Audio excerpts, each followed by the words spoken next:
بسم الله الرحمن الرحيم. السلام عليكم ورحمة الله وبركاته. معاكم كابتن باسم الزمر، برنامج كرة مع باسم. النهارده هنكتب التشكيل المتوقع لمباراة الزمالك وسموحة.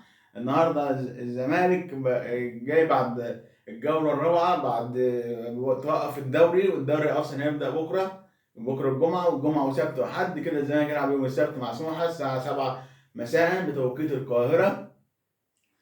النهارده الزمالك النهارده خلاص كان المفروض رجع من بلده امبارح، اتنظم من كولومبيا، اتنظم مع تدريب مع الفريق وكمان ايقاف عواد قبل التوقف الدوري. كان عواد اتطرد في ماتش البنك الاهلي، يلعب في ماتش سموحه، يلعب صبحي في ماتش سموحه. عواد كان اتطرد، هيقف ماتش واحد.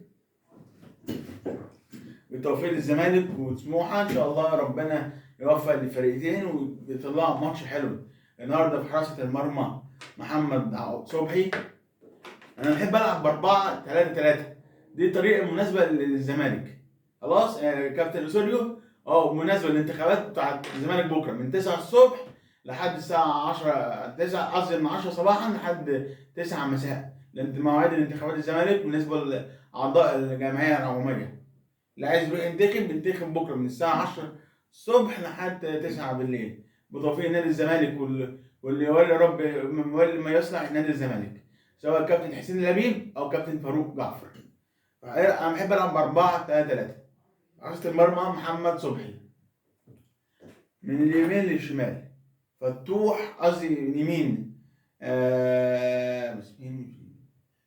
المسلوسي وفتوح ومحمود علاء والزناري، دونجا ورؤى قصدي والسيسي واوباما. اوباما ده اهم لعيب في نادي الزمالك، اوباما وزيزو ونضاي، او قصدي زيزو ومصطفى شلبي وسيف الجزيري. نقول تاني تشكيل الزمالك: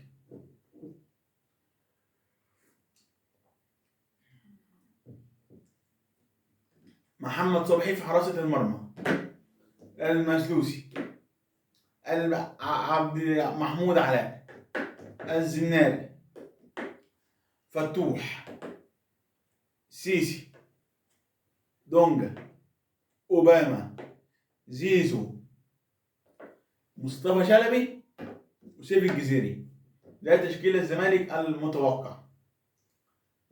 خلاص يعني كل جديد، انتظروا كل جديد، تفعيل الجرس، اعملوا اشتراك. الكرة مع مين؟ الكرة مع باسم. بكره ان شاء الله عندنا تحليل الماتش الاهلي وسيمبا، ويوم السبت تحليل الزمالك وسموحه، وربنا يفعل ما يريد. بعد كده نشوف بقى الحكايه والقصه والروايه. كل التوفيق لنادي الزمالك وفي الدوري المصري ان شاء الله. شكرا، سلام عليكم ورحمه الله وبركاته. كرة مع مين؟ كرة مع باسم. الى اللقاء.